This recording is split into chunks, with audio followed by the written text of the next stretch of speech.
నా పేరు why Prakash, CPML division నాయకులు. ప్రధానంగా ఈరోజు ముఖ్యమంత్రి ఏదైతే హామీలు ఇచ్చాడో 6 గ్యారెంటీలతో పాటు 7వ గ్యారెంటీ కూడా అమలు చేస్తానని చెప్పేసి ప్రభుత్వం అధికారంలోకి వచ్చి సంవత్సరం అవుతున్నా ఏ ఒక్కటి ఇంతవరకు అమలుకు పూనుకోలేదు. గతంలో బీఆర్ఎస్ ప్రభుత్వం, కేసీఆర్ ప్రభుత్వం దేశాన్ని తాకట్టు పెట్టాడు, దేశాన్ని అప్పుల కుప్పలుగా మార్చాడు, నిరుద్యోగం పెంచి పోషించాడని చెప్పేసి నేను వస్తే ప్రజలే కానీ, రైతులే కానీ, కార్మికులు కానీ అన్ని రకాల సమస్యలు పరిష్కరించాలని చెప్పేసి రకరకాల మాయ మాటలు వాగ్దానాలు చేసి ప్రధానంగా 6 గ్యారెంటీలతో పాటు 7వ గ్యారెంటీ, అదేవిధంగా మేనిఫెస్టోలో 420 మరి రకరకాల పత్రాలు అమలు చేస్తానని చెప్పేసి వాగ్దానం చేశాడు. ఈ రోజు వరకు ఏ ఒక్కటి చేయకపోగా విజయవంతంతో చేసుకుంటాడు. సంవత్సరం పూర్తి సందర్భంగా విజయవంతం చేసుకుంటాడు. ప్రధానంగా ఈరోజు రైతు భరోసా, రైతుని రుణమాఫీ చేస్తానన్నాడు. ఏ ఒక్కటి కూడా రుణమాఫీ చేయలేదు. 2 లక్షలు ఇచ్చారు, 2 లక్షల రుణమాఫీ అన్నాడు. మొత్తం మీద ఒక సగం పర్సెంట్ కూడా 50% కూడా ఎక్కడ కూడా రుణమాఫీ చేయలేదు. ఇలా ఆదానికి, అంబానికి 12,000 కోట్ల రూపాయలు మాఫీ చేశాడు. కానీ ఒక సామాన్య రైతుకి ₹1,00,000 నుంచి 2 లక్షలు ఉంటే మాఫీ చేయలేకపోతుండు. అదేవిధంగా మహిళలకి ఉచిత గ్యాస్ అన్నాడు, బ్యాంకులలో వేస్తామన్నాడు. ఏ ఒక్కటి కూడా ఇంతవరకు బ్యాంకులో వేసిన పాపన పోలేదు. అదేవిధంగా బస్సు ఫ్రీ అన్నాడు. వాస్తవంగా బస్సు ఫ్రీ చేశాడు. కానీ ఇక్కడ మనం చూస్తున్నాం, కలెక్టర్ ఆఫీస్ ముందే నిలబడి అక్కలు బస్సు చేయలేకపోతే ఆపని పరిస్థితి. బస్సులు తగ్గించాడు. ఇవాళ మహిళలు బస్సులలో విపరీతంగా కొట్టుకునే పరిస్థితి.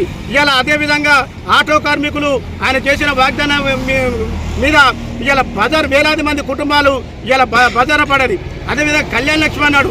కళ్యాణ లక్ష్మితో పాటు తులం బంగారం ఫ్రీకి ఇస్తానన్నాడు. ఎక్కడా కూడా ఇవ్వలేదు. పింఛన్లు కూడా ఎక్కడికడే ఆఫ్ చేశాడు. ఏ ఒక్కరి వృద్ధాప్య పింఛన్ కానీ, లేకపోతే రకరకాల పింఛన్లు కానీ ఏ ఒక్కటి కూడా ఇవాళ అమలు చేయని పరిస్థితి. ప్రధానంగా ఇవాళ మన తుఫాన్ వచ్చింది. తుఫానుకు సంబంధించి లక్షలాది ఎకరాలలో ఇవాళ పంట నష్టం జరిగింది. అది వరి కానీ, మిర్చి కానీ, పత్తి కానీ వివిధ రకాల పంటలు నష్టపోయారు. ఎకరానికి 15,000 ఇస్తామని చెప్పేసి పెద్ద ఎత్తున ఆర్భాటంగా ప్రకటించాడు. కానీ ఎక్కడా కూడా ఇవాళ పైసా ఇచ్చిన పరిస్థితి లేదు. అదేవిధంగా పోడు భూములకు పట్టాలు ఇస్తానన్నాడు. నేను గెలిచిన తెల్లారి పోడు భూములకు పట్టాలు ఇస్తానన్నాడు. దాదాపు సిపిఐఎంఎల్ న్యూ డెమోక్రసీ ఆధ్వర్యంలో 11,50,000 ఎకరాల భూముల్ని ఇలా పోడు భూములు కొట్టించి వాటికి పట్టాలు కావాలని చెప్పేసి గత 30-40 సంవత్సరాల నుంచి మేము రకరకాల వివిధ పద్ధతులు కార్యక్రమాలు చేస్తున్నాం. సర్వేలు చేశారు. కేవలం 4 లక్షల ఎకరాలకు మాత్రమే పట్టాలు ఇచ్చారు. మిగతా 6,50,000కి ఇంతవరకు ఒక్క ఎకరానికి పట్టా ఇచ్చిన పాపన పేలేదు. వాటికి రైతు బంధు అన్నాడు, రైతు రుణమాఫీ అన్నాడు. ఎక్కడా కూడా చేయలేదు. ఇప్పటికైనా కేసీఆర్ని అయితే ఏ విధంగా మరి ఇలా పక్కకు పెట్టారో భవిష్యత్తులో నిన్ను కూడా ఏదైతే నువ్వు హామీలు ఇచ్చావు ఆ రోజుతో పాటు 7ది కూడా ఇవాళ ప్రజాస్వామ్యం అన్నావు. ప్రజాస్వామ్యం ఎక్కడ లేదు.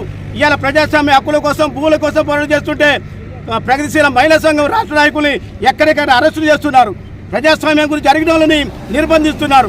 సాయిబాబా లాంటి ఇలా నిర్బంధించి ఇలా జైలు బయటకు వచ్చినాక 2 నెలలకే 3 నెలలకే చనిపోయాడు. వరవరలాంటి మొన్నటి వరకు జైల్లో ఉంచారు.